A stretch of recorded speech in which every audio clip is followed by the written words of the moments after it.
एक समय की बात है, बुद्ध अपने कुछ भिक्षुओं के साथ आलव्य नगर आए। जब आलव्य नगर के लोगों को बुद्ध के आगमन के बारे में पता चला तो सभी ने बुद्ध को अपने घर भोजन के लिए आमंत्रित किया। आलव्य नगर में एक निर्धन व्यक्ति भी रहता था।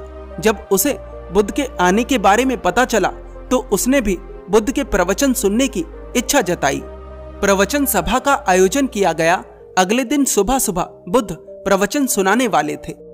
उस निर्धन व्यक्ति के मन में बड़ी प्रसन्नता थी कि अगले दिन उसे बुद्ध के प्रवचन सुनने का अवसर मिलेगा, परंतु दुर्भाग्य से उसी रात उस व्यक्ति के 2 बैलों में से एक बैल खो गया।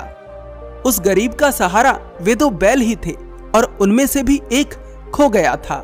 पूरी रात वह अपने बैल को खोजता रहा, परंतु उसे बैल नहीं मिला। सुबह हो गई और प्रवचन सभा का समय हो गया। उसके सामने एक धर्म संकट आकर खड़ा हो गया कि प्रवचन सुनने जाए या अपने बैल को खोजे। बैल उसकी रोजी रोटी थी, उसके बिना जीवन यापन करना उसके लिए असंभव था और बुद्ध के प्रवचन सुनना भी उसके भीतर की एक गहरी इच्छा थी। इसलिए उसका हृदय टूट रहा था और उसे 2 विकल्पों में से एक विकल्प चुनना था, या तो प्रवचन सुनने जाए या फिर अपने बैल को खोजे। उस व्यक्ति ने दूसरा विकल्प चुना और वह अपने बैल को खोजने के लिए निकल पड़ा। पूरे दिन भूखा प्यासा वह गर्मी में अपने बैल को खोजता रहा, पसीने से लथपथ हो गया। बड़े प्रयास के बाद उसे उसका बैल मिल गया। बैल मिलने के बाद वह भूखा प्यासा ही बुद्ध के दर्शन के लिए निकल पड़ा। वह व्यक्ति अपने बैल के साथ बुद्ध के पास पहुंचा और उनके चरणों में गिर पड़ा। बुद्ध ने उस व्यक्ति की दशा देखी और सबसे पहले भोजन मंगवाया। उसके कई बार मना करने पर भी बुद्ध ने उसे भोजन कराया। भोजन कराने के बाद बुद्ध ने उस व्यक्ति से उपदेश की 2 बातें कही। कमाल की बात यह है कि उन थोड़ी सी बातों को ही सुनकर वह व्यक्ति श्रोतापत्ति फल को उपलब्ध हो गया। श्रोतापत्ति फल का अर्थ होता है जिसने वास्तव में बुद्ध को सुन लिया हो। बुद्ध को सुना तो बहुत से लोगों ने है, पर जिसने हृदय से सुना है वही श्रोतापत्ति फल को उपलब्ध हुआ है। बुद्ध ने इससे पहले ऐसा कभी नहीं किया था कि बुद्ध ने पहले किसी को भोजन खिलाया हो और उसके बाद उसे उपदेश दिया हो। इसलिए इस घटना की चर्चा बौद्ध भिक्षुओं के संग में होने लगती है। यह विषय इतना बड़ा बन गया कि सभी भिक्षुओं ने मिलकर बुद्ध से आग्रह किया और इस विषय के बारे में जानना चाहा। अपने भिक्षुओं के आग्रह पर बुद्ध ने कहा, मेरे प्रिय भिक्षुओं, भूखे पेट धर्म नहीं, भूखे पेट ज्ञान को समझा नहीं जा सकता। भूख के समान कोई रोग नहीं। भूख सबसे बड़ा रोग है, संस्कार सबसे बड़ा दुख है। ऐसा यथार्थ जो जानता है वही जानता है कि निर्वाण ही सबसे बड़ा सुख है। भूख सबसे बड़ा रोग इसलिए है क्योंकि जब पेट खाली हो तो सारी चेतना पेट के इर्द गिर्द ही घूमती है। जब शरीर भूखा हो तो चेतना ऊंचाइयों पर उड़ ही नहीं सकती। ये बिल्कुल ऐसा है जैसे पैर में कांटा चुभ जाए तो हमारा सारा ध्यान उस जगह पर ही चला जाता है जहां पर कांटा चुभा है। हम चाहकर भी अपने ध्यान को वहां से हटा नहीं पाते। इसी प्रकार जो व्यक्ति भूखा है उसके लिए उसकी प्राथमिकता उसका शरीर है।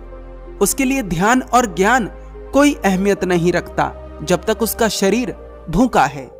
जीवन जीने के 3 तल हैं, तन, मन और बुद्धत्व। पहले तल पर व्यक्ति अपने शरीर की जरूरतें पूरी करता है, रोटी, कपड़ा, मकान। दूसरे तल पर व्यक्ति अपने मन की जरूरतें पूरी करता है, संगीत सुनता है, गीत गाता है। और तीसरे तल पर व्यक्ति ध्यान साधना में उतरता है। मेरे प्रिय भिक्षुओं, वह व्यक्ति सिर्फ भूखा ही नहीं था, वह व्यक्ति अंदर से भी भूखा था। उसके भीतर ज्ञान की भूख थी। वह खोज रहा था बैल और सोच रहा था प्रवचन के बारे में। उस व्यक्ति ने एक बार नहीं सोचा कि पहले भोजन ही कर लूं, बुद्ध तो बाद में भी मिल जाएंगे। उसके भीतर की भूख इतनी गहरी थी कि वह भूखा प्यासा ही मेरे पास आ गया। उसका कुम्हलाया हुआ चेहरा उसके भीतर की भूख को साफ दर्शा रहा था।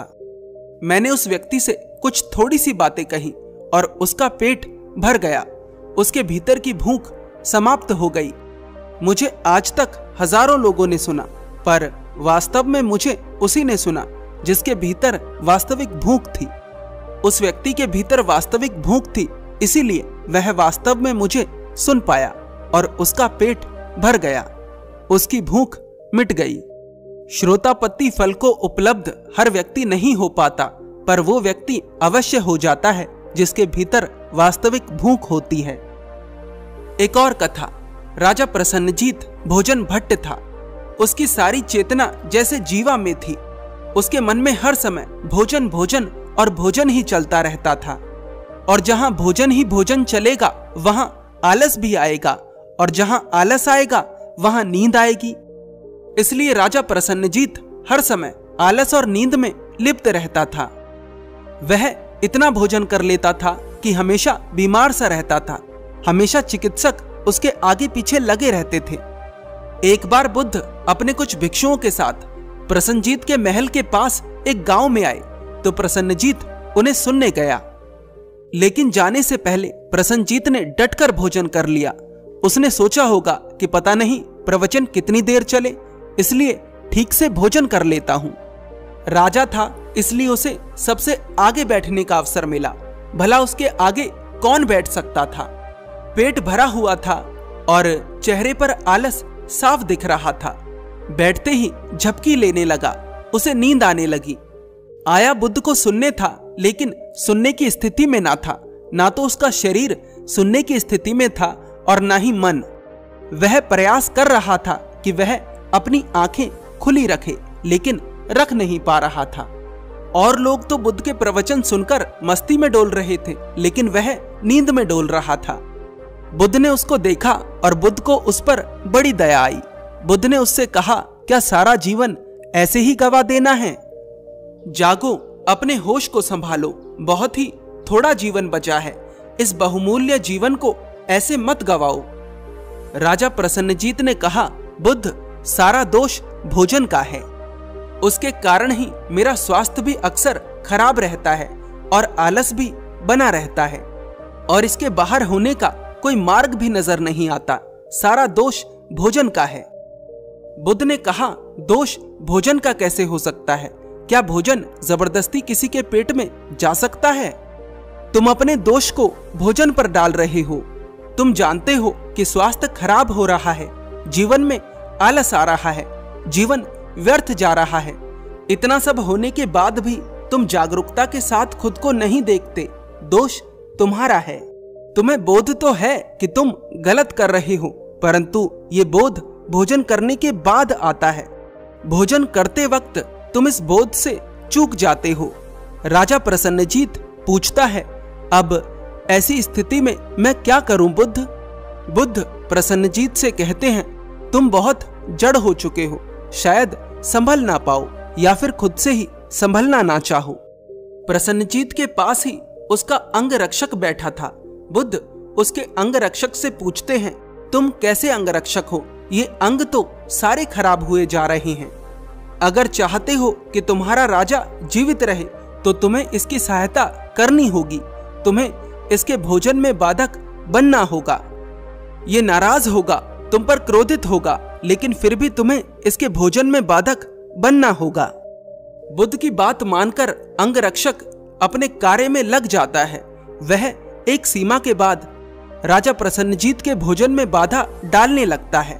राजा प्रसन्नजीत को क्रोध भी आता है, परंतु वह उसे बुद्ध की बात स्मरण करा देता है। 3 महीने तक लगातार अंग रक्षक प्रसन्नजीत के साथ ऐसा ही करता है, और धीरे धीरे प्रसन्नजीत का बोध लौटने लगता है। उसकी आदत सुधरने लगती है।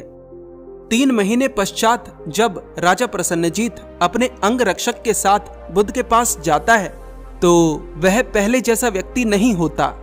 राजा प्रसन्नजीत तो अपने अंग रक्षक के कारण अपनी बुरी आदत से छुटकारा पा लेता है, पर हर किसी के पास अंगरक्षक नहीं होता, इसलिए उसे खुद ही अपना अंग रक्षक बनना होता है। किसी भी बुरी आदत को छुड़ाने का तरीका है निरंतर अभ्यास। बार बार अपने आप को सही रास्ते पर लेकर आना है, बार बार अपने बोध को जगाना है और खुद को सही रास्ते पर लेकर आना है।